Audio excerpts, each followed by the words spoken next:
how to fix Microsoft Office activation.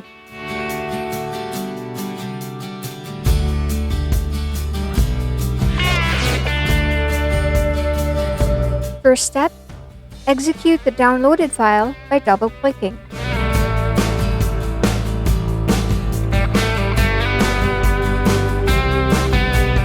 Press 1 on your keyboard and wait.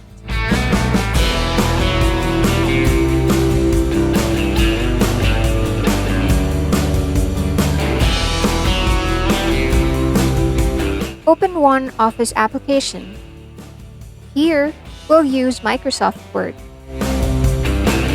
Select Account found in the lower left of the software. Click Update Options and select Disable Updates. Now you're all set.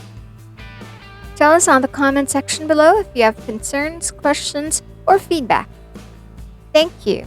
Don't forget to like, share, and subscribe.